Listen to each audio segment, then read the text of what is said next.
Welcome back everyone, and it's time to go balls deep. And holy shit, this My Hero Academia chapter was fire!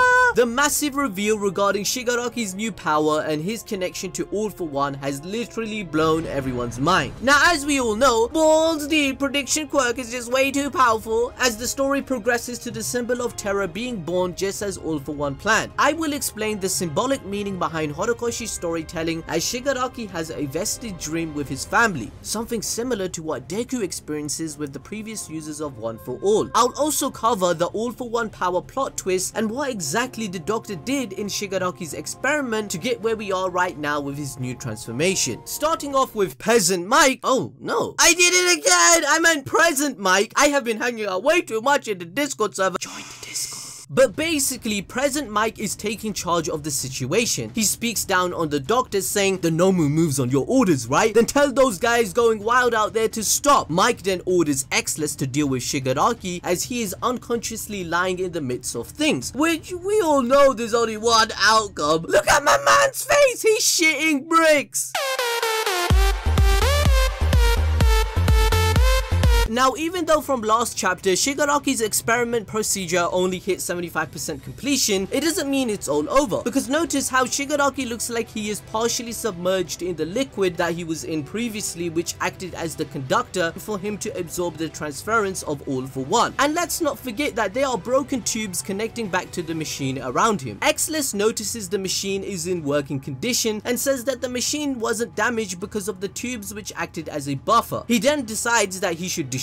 I'm sure that Shigaraki's transformation is still taking place. The water he is lying in is 100% going to act as a conductor. The machine is on and the tubes are near him. However, if it was me though, the first thing I would do is move Shigaraki away from the madness instead of leaving him there in the puddle. And there seems to be no sign of intelligent life anywhere. We then move back to Present Mike, who is taking Dr. Sab away. Remember, Dr. Sab, he believes that it's all over, so he starts doing the typical bad guy shit and explains his backstory. The Doctor goes back to his past, reminiscing years ago, how society had mocked his thesis about the singularity theory. They all said it was absurd, lacking evidence, and then turned a blind eye to it, even in an era of struggling to return an impoverished, conflicted world back to its peace. They didn't believe that there was anything to indicate the collapse of the future. The Doctor from the get-go, during the first rise of quirks and change in society, realized that one day the rate that humans are evolving, their quirks will surpass their adaptability, as the new generation quirks will become so powerful that they will be uncontrollable. This actually is a play on a concept in our world known as the technological singularity. This is where Horikoshi, the creator of My Hero Academia, got inspired from, as it is a hypothetical point in time in which technology will grow to a point where it's uncontrollable and irreversible. When we reach this point, the future will result in an unforeseeable change to the planet's civilization. This concept is very popular in sci-fi media, and even amongst big brains like Elon Musk who talk about it. But in the My Hero Academia universe, instead of technology, it's quirks we are talking about. And realistically, the Doctor isn't really wrong. If evolution of quirk continues, then there will come to a point in time where the quirk will be too much for the user. We see this even with Deku. The fact that he isn't able to use 100% One For All power, whereas All Might could, this isn't only due to the lack of training or the build of Deku. Instead, it's because the power of All For One has evolved, since that's how the quirk literally works. This is further confirmed by the first One For All user when he met Deku in the Vestige Dream in chapter 193, where he explained to Deku the past events with All For One regarding how the quirk was actually born. He tells Deku that he is not able to use full power of One For All and the other 6 quirks, but he enforces the idea they have long passed the point of singularity, but don't worry, suggesting that before his quirk becomes too much for Deku to handle and adapt, he must master it and defeat All For One. This foreshadows the fact that Deku is the last user of One For All after he defeats All For One quirk, because the quirk is just getting way too powerful to the point that it cannot be passed on, since it will literally blast a person's limbs off and not be controllable anymore. But coming back to the chapter, Present Mike, he calls out the Doctor saying his theory just fueled a formation of a cult, and the scholar who presented it went missing, and a few years later he supposedly had passed away. today. If he were to be alive, he would be 120 years old. So he is like, how is this old, crusty ass dude, Dr. Eggman looking head ass even alive, bruh? How can he be preaching this shit? So the doctor then explains how he is alive even at the age of 120 years old. After he was exiled and had nowhere to go, All For One had approached the doctor and extended his hand. The doctor described All For One that he gave off an overwhelming presence and saw a smile that could belong to Buddha himself, and to him he was a real living god. This relays back to the juxtaposition of the previous chapter where we left off with All For One grinning as everything is going according to plan. The villains see him as a god, the lord of evil, or as the doctor said it best, Buddha himself, whereas the heroes see him as a monster and the epitome of injustice. He then goes on to explain his own quirk preservation, which gave him twice the vitality of other people at the cost of athleticism. Basically, it's confirmed in this chapter that balls deep predicted quirk that from chapter 260, the old geezer can live twice as long, but instead he devoted this quirk to All For One as well to allow him reign supreme over a century, which by our calculation with our degree in anime bullshit science, by the way, is around 100 to 120 years or more. Now remember guys, for balls deep prediction quirk to keep working, I need your energy fam. Let's get to at least 15,000 likes on this video. Please support us by smashing the notification button on the channel since we cover the series on a weekly basis. I am running out of energy, son. Please support us, I'd appreciate it, like this dude Ben for buying merch. Check out these wonderful people helping us out, making us be financially stable so that we can keep producing these videos. Look how awesome this merch looks on Ben. Ben is my mate now. You are my friend.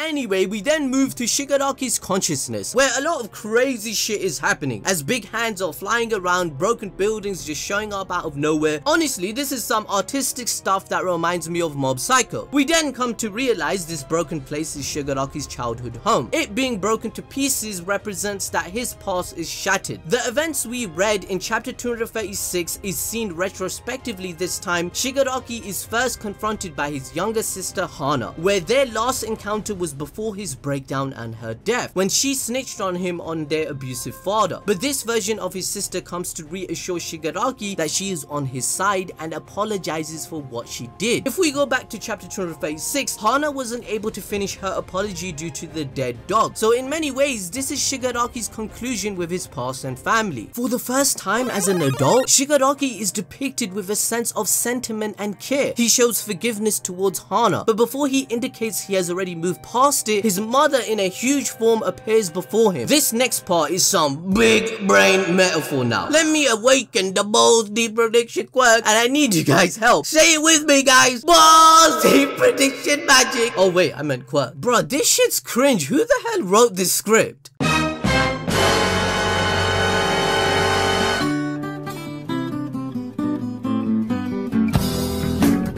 Anyway, when Shigaraki got out of the tank and made the decision to do the experiment, it was like his rebirth, like a larva hibernating slowly transforming into a butterfly, just like my hero literally depicted it. Him seeing his childhood home and this flashback is basically him recalling his past life. When his mother says, "Tenko, do you still want to be a hero?" she is talking about his childhood dream where he wanted to become a hero and serve justice to the world, as he was inspired by his grandmother Nana Shimura, All Might Sensei. But due to circumstance and manipulation by All For One, he was led toward the dark path. On the next panel, Shigaraki gives this ominous look to her. This look gives me the feeling that Shigaraki is saying, "The fuck you talking about, bruh? I am the hero to the villains, to the outcasts. I am someone whom my peers look up to. I give these misfits salvation and a safe harbor where the real heroes of society never gave me when I was a kid and I lost you guys. The real heroes are the trash ones." Essentially, in Shigaraki's eyes or ego, he is a hero and society is wrong, as he said to Deku that the very system and the over-reliance of heroes is what caused him grief that All Might built. Seeing the very smiles of people makes him angry. This is the jealousy he had against Stain, that he had his spotlight and that the League of Villains is made up of people that are inspired by Stain and not him. This is why he also didn't work with Overhaul, but if he did, he would have won the war already. Shigaraki is a narcissist with an inferiority I can't say this word, guys. 2 hours later. Inferiority complex. Oh my god, I can't say this word!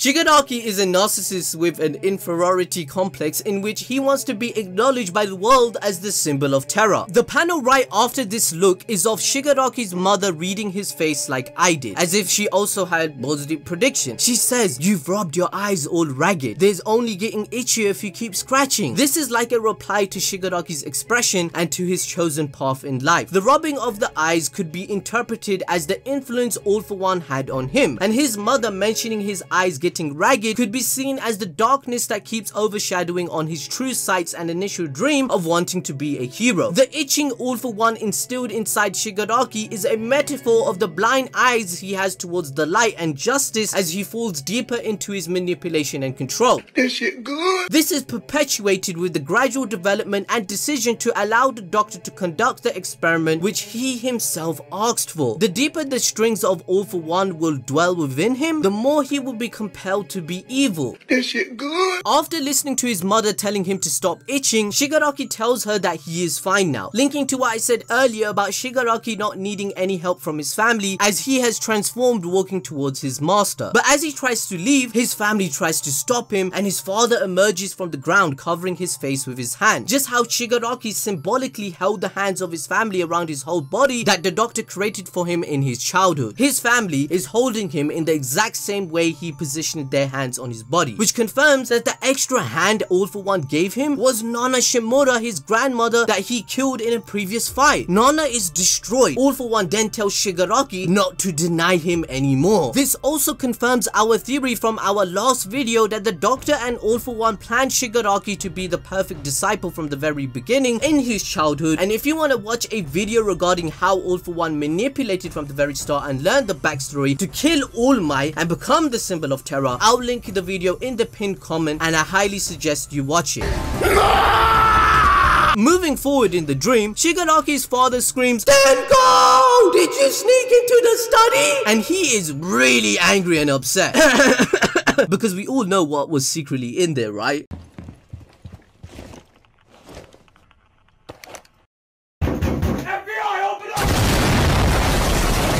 But a deeper look at the panels, we can see the childlike Shigaraki from the past is dead, because in his dream he is confident, has the scar and is smiling. In comparison to chapter 234, in his backstory, Shigaraki of the past would cry, shiver and fear his father's scolding and oppression. His father's overbearing control is symbolically depicted, but since Shigaraki's adult development allows him to not run away anymore, he responds by touching back and destroys the image of his father, thus connoting the very idea of destroying his insecurities. This turns Shigaraki completely into what he has become now, as his hair changes to white, which results in All For One manifesting, calling out to his disciple as his son. So in chapter 269, remember we saw All For One smiling in prison as if everything was going according to plan. This is because the doctor explains in chapter 270 that he knew he would be defeated and entrusted his successor with everything, even passing his own quirk and using duplication technology. He actually gave him the original All For One power. Hey yo, what the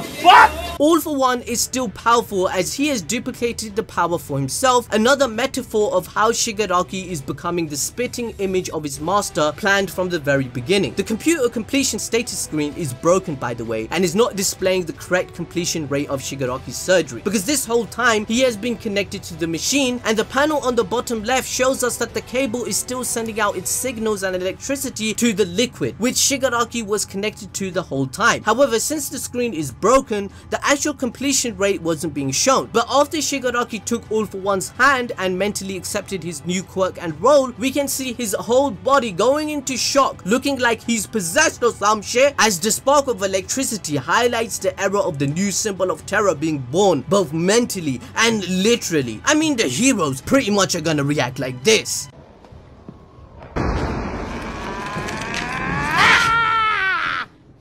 Fuck this.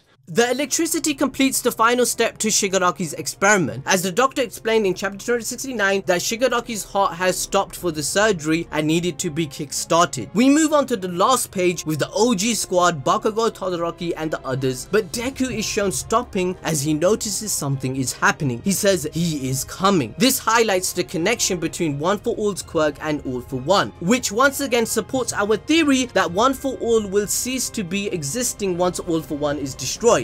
Deku in the final panel says that he can feel Shigaraki's presence and that he has awoken. This is another clue to my balls deep prediction regarding the power of One for All. In my previous video, I explained how Deku will activate the float quirk and how his powers are linked to All for One in more than one way. If we look back at the manga, once Deku unlocked his first power of the Black Whip from the 5th user, the team wanted to learn more about why this happened, because if Deku is able to harness this power willingly again, it will let them understand One for All even more. In chapter 217, Bakugo and Deku are seen fighting, going full force to see if his Black Whip quirk will appear against him. All Might tells them to stop because putting Deku in this state clearly isn't working. They figure out that the Black Whip quirk and the other vestiges do not appear if Deku is feeling cornered or in trouble, but it may be because he knows it's only training and not being serious. Deku cannot control the presence of when the users appear to help him when the connection is first formed, but he later mastered the Black Whip quirk within a span of a few months.